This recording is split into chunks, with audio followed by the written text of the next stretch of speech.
Gash Effect, Eritrea-led development. In my first edition of the Gash Effect, I took a look at the chief catalyst for the Gash Barka's recent transformation in agricultural development, the National Crops and Livestock Corporation. In this edition also, I'll take a brief look at the region's agricultural structure, in line with the interview I had with the managing director of the development region, Mr. Haile Habte. Agriculture has been the cornerstone of the Eritrean economy in the past and is still the main source of income and food for more than 60% of the population. Eritrea has substantial and varied natural resources that can be developed to sustain socio-economic development. Generally, Eritrea possesses modest land and water resources. Eritrea's agricultural policy is based on the twin pillars of modern agricultural undertakings to enhance food security in its broadest sense, to meet domestic consumption needs, as well as to focus on high-yield exports and purposeful interventions and support to individual small-scale farmers to increase household income. In this sense, the economic improvement of the farming section of the society will have a corresponding effect on the development of infrastructure and services that would give them an opportunity to move up on the socio-economic ladder. On his annual New Year's address, President Isaias Afwerki indicated that Eritrea is divided into 3 development zones: the East, West and the Highlands. In line with this and my recent trip to Gash Barka, which falls in the West Development Region, this article will focus solely on this. The objective of the Regional Agricultural Development Program is to improve food and economic security for the population. The program focuses on 3 strategies to accomplish this goal. It works to improve the productivity of crops and livestock sectors. It supports policy measures that facilitate growth in the agricultural economy. The project undertakes agricultural constraints analyses on extension services, irrigation systems, quality and availability of seeds and planting materials, post-harvest handling and storage, accessing opportunities for women, cooperatives and associations, and fertilizer and crop protection products to inform the Ministry of Agriculture's policy development processes. Driving program activities are embedded in the 3 development zones. Their deep agricultural knowledge and established working relationship with Eritrea's Ministry of Agriculture makes them the ideal focus of the project. This bold and comprehensive approach embodies the government's vision for Eritrea-led development, from short-term stabilization to long-term sustainable growth. Food security has been the priority as diverse factors converge to affect the demand for food around the world and in particular in Africa. In Eritrea, there was scarcity of mechanization, transportation and storage at the dawn of independence. Hence agro-macro policy as devised, irrigation-based agriculture was introduced to increase output and create surplus in cereal core, vegetables, fruits, and livestock. Dams, microdams and water diversion schemes were constructed. Since 1991 in Gash Barka region 90,000 hectares of land have been cultivated through irrigation, splash irrigation, and drip irrigation. Agro-industries have been put in place. Aligdea Cotton Farm, Jerset, the Fankos and Adoma agro-industry are examples of what has been achieved over the years. The Gash Barka region is situated in the southwest of the country, bordering the Ansbia region to the north, and the Ma'ikal, central, and Dabub, southern, regions to the east. The country of Sudan lies to the west and Ethiopia to the south. The major crops in the region are bananas, tomatoes, cotton, onions, millet, sesame, green pepper and sweet melon. Gash Barka is one of the richest zones in ethnic diversity. All except one of Eritrea's nationalities inhabit this zone: Kunama, Nara, Hidareb, Tigray, Tigrinya, Saho, Bilan and Roshada live in this region.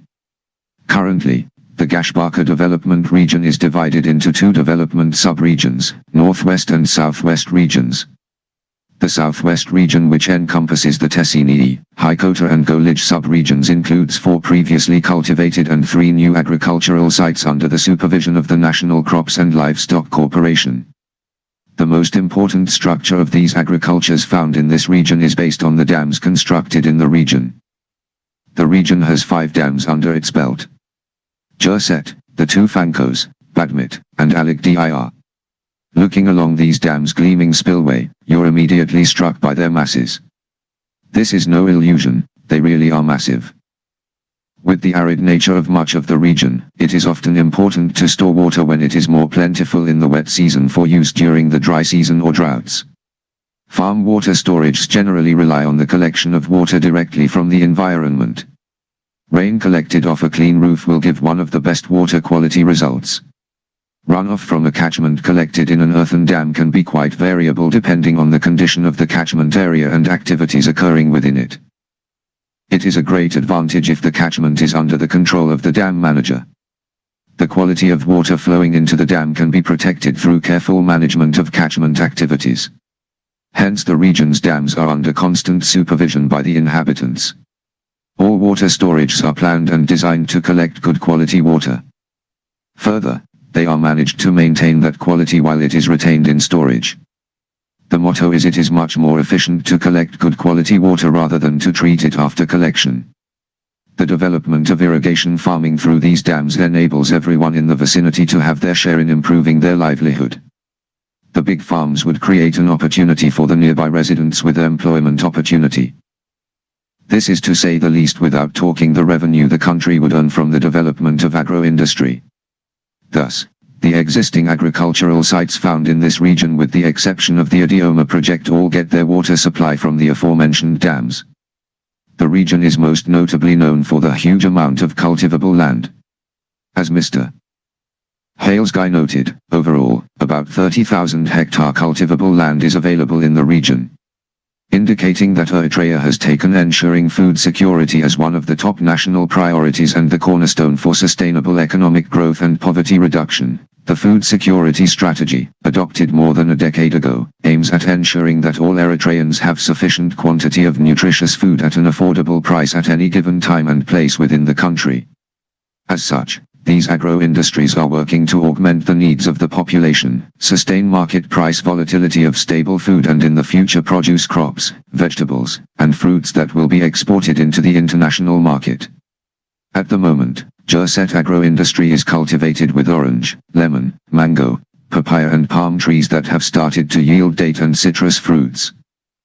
Fanko Rawa and Fanko Smu have citrus fruits, vegetables, onions, red pepper and tomatoes planted on them. The two Fanko farms are suppliers of tomato to Alibu Bantam factory for domestic consumption with a view for international exportation in the near future. In terms of crops, having tested on a several thousand acre of land wheat, maize, taff and other cereals, the region is expanding into a large agro-industry. About 4,000 hectares of sorghum is being cultivated in all the agricultural sites, as well as wheat in Jurset and Fanko Saimu. Furthermore, livestock animal husbandry and fattening is a project that is well underway, with 13,000 sheep and 1,000 cattle being nurtured in the region. With the Alibu animal food production factory providing enough food for the animals, most of the food like alfalfa is produced from the farms found in the region. Given that the National Crop and Livestock Cooperation is at its infant stages, the next step is to expand to the national level. Nonetheless, the cooperation has opened tremendous amount of job opportunities in Gash Barka. The inhabitants of the region have been working in the various agricultural areas. As a result, the people have consolidated a work ethic that has been helpful for the cooperation. Now under the new restructure of the cooperation, the inhabitants are yielding positive dividends, in terms of crop production and income. A 1,000 hectare tomato farm in Jurset and Fanko, 6,000 hectare of sorghum in Ktai and 1,000 hectares of cultivated vegetables in Jurset have been additions in the 2017 project. The necessary infrastructure of Tesne agriculture is also underway, as well as the expansion of vegetable and crop production in Aligdir and Ktai. In summation, the favorable fertile plains of Gash Barka region for farming and grazing of animals coupled with three large rivers namely Setif, Gash and Barka rivers in conjunction with 8 big dams, 32 reservoirs and 118 micro dams that support the agro-industries with its modern industrial equipment are achieving the desired outcome. For instance, onions are down to 10 NAK for a kilo while tomato is down 5 NAK for a kilo. These are just small examples of the positive results. The end result of these investments is nothing but definite that self-reliance and development is the way to go.